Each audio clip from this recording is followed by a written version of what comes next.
କିଛି ଟେନସନ ହେବା ଦରକାର ନାହିଁ। ମୁଁ ଏବେ ମେଡିକାଲ ସିଟିଏମ୍ ଙ୍କ ସହ କଥାବାର୍ତ୍ତା ହେଇକି ଆସିଛି। Gauri out of danger.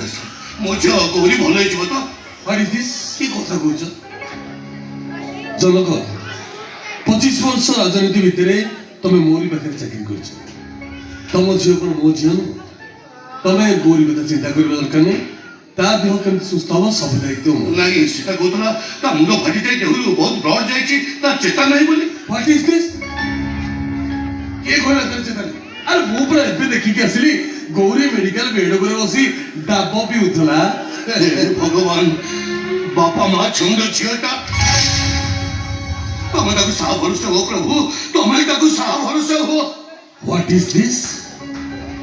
ବାପ ମା ଛେଉଣ୍ଡ ମାନେ ତମେ ଗୌରୀର ବାପା ନୁହଁ, ସିଏ ତମ ଝିଅ ନୁହଁ। ନାଇଁ ନାଇଁ ନାଇଁ ସାର୍, ଗୌରୀ ହଉଛି ମୋ ବଡ ଭାଇଙ୍କ ଝିଅ। ତାକୁ 5 ବର୍ଷ ହେଇଥିଲା ଗୋଟେ ଗାଡି ଆକ୍ସିଡେଣ୍ଟରେ ଭାଇ ଭାଉଜ ଆର କରିକି ଚାଲିଗଲେ। ସେଦିନଠୁ ଗୌରୀ ମୋରି ପାଖରେ ରହୁଛି। ଦେଖିଲା ରେ ମୁଁ ଅଯଥା ଟେନସନ ନେଇଗଲିଣି, କେତେ କଥା ଚିନ୍ତା କରିସାରିଲିଣି। ତମେ ତ ବାପା ନୁହଁ, ସିଏ ତମ ଝିଅ ନୁହଁ, ମୁଁ ଖାଲିଟାରେ ଟେନସନ। କେମିତି ଅଛି ଡକ୍ଟର କଣ କହୁଛନ୍ତି? ସେ ସମ୍ପୂର୍ଣ୍ଣ ସୁସ୍ଥ ରେଡି, ଏକଦମ ରେଡି। ତମେ ଯେତେ ଶୀଘ୍ର ପାରିବ ଗୌରୀକି ସାଙ୍ଗରେ ନେଇ ତମ ଘରକୁ ଯାଇପାରିବ।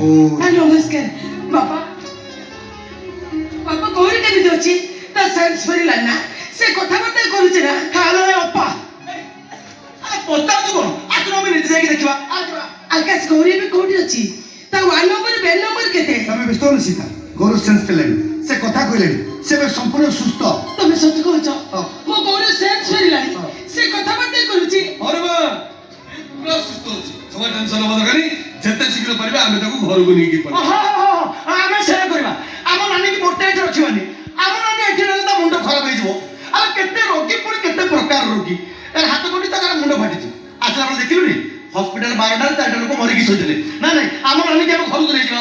ହଁ, ତମେ ଜମା ଟେନସନ ନିଅନି। ତମେ ଯଦି ଚାହୁଁଛ ସେ ସୁସ୍ଥ ହେଇକି ରହୁ, ତାହେଲେ ଶୁଣ, 2ଟା ନର୍ସ ମୁଁ ତା ପାଖରେ ସବୁବେଳ ପାଇଁ ରଖିବି।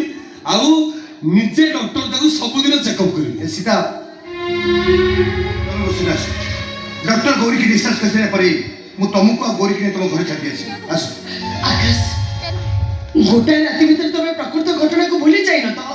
ମାନେ ମତେ ଲାଗୁଛି ତମେ ଭୁଲି ଯାଇଛ। ତାହେଲେ ତମେ ଗୌରୀକୁ ମେଡିକାଲ ଘରକୁ ନେଇଯିବା କଥା କହିନଥାନ୍ତ। ଆରେ ହେ, ତମେ ଯଦି ଚାହୁଁଛ ସେ ସମ୍ପୂର୍ଣ୍ଣ ସୁସ୍ଥ ହେଇ ରହିବା ପାଇଁ, ସେ ବ୍ୟବସ୍ଥା ତମେ ଟେନସନ ନିଅ। ଆମେ ଏସି ରୁମ୍ ଠିକ୍ ତମେ ଚାହୁଁଛ ଯଦି ତାକୁ ପ୍ରାଇଭେଟ ନର୍ସିଂ ହୋମରେ ରଖିବାକୁ, ତାହେଲେ ଗୋଟେ ପ୍ରାଇଭେଟ ନର୍ସିଂ ହୋମ ନେଇଯିବା, ଏସି ରୁମ୍ ଲଗେଇଦେବା, ସେ ସେଇଠି ଟ୍ରିଟମେଣ୍ଟ ହବ। ମୁଁ ସେ କଥା କହୁନି ଆଜ୍ଞା। ଆଉ କଣ କହୁଥିଲେ ମା?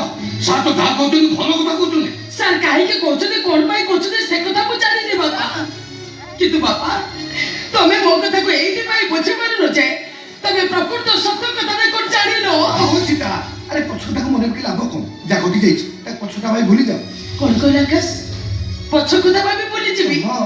କଣ ପଛ କଥା ଆକାଶ? ଏଇ ଘଟି ଯାଇଥିବା ଘଟଣା। ସେଇଟା ଘଟଣା ନୁହଁ। ଏ ମା, ମୋ ଗୌରୀର ଏମିତି ଅବସ୍ଥା ବା ଉପର ବାଳଙ୍କ ନିର୍ଦ୍ଦେଶରେ ମା। ସେ ଉପର ବାଳଙ୍କୁ ଧନ୍ୟବାଦ ଦେ, ମୋ ଝିଅର କିଛି ହେଇନି। ନହେଲେ କଣ ଯେ ହେଇଥାନ୍ତା ମୋ ଝିଅର। ଗୌରୀର ମରି ଯାଇଥିଲେ ବହୁତ ଭଲ ହେଇଥାନ୍ତା। ଅପା, ତୁ ଭଉଣୀ ନାହିଁ ଆଉ ତୁ ଏମିତି କଣ କହୁଛୁ? ତୁ ପୁରା ଆମ ଗୌରୀ ରାଣୀକି ଏତେ ଭଲ ପାଉ। ଭଲ ପାଏ ବୋଲି ତ କହୁଛ ନା ମୋ।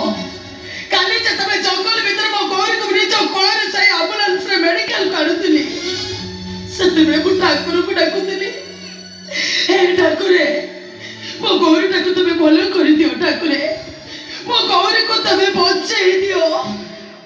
କିନ୍ତୁ ଏବେ ଭାବୁଛି ଗୌରୀଟା ନ ମରି ବଞ୍ଚିଲା କାହିଁକି? ସୀତା, ଆରେ ମରିଥିଲେ ତ ସେ ଥରେ ମରିଥାନ୍ତା।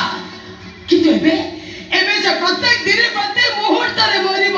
ଓହୋ ସୀତା, ତମେ କଣ ପାଗେଇ ଦେଇଗଲ? ଏଇ ଯା ଟିକେ ପାଗିରି, ଭୁଲି ଯା ଟିକେ କାଲିର ସବୁ ଘଟଣାକୁ, ଭୁଲି ଯା ଟିକେ ଗୌରୀ ସହିତ ମୋ ସମ୍ପର୍କକୁ। ଏ ମା, ଅନେଇଛି ତୁ କଣ କରିବାକୁ ଚାହୁଁଛୁ? ମତେ କମ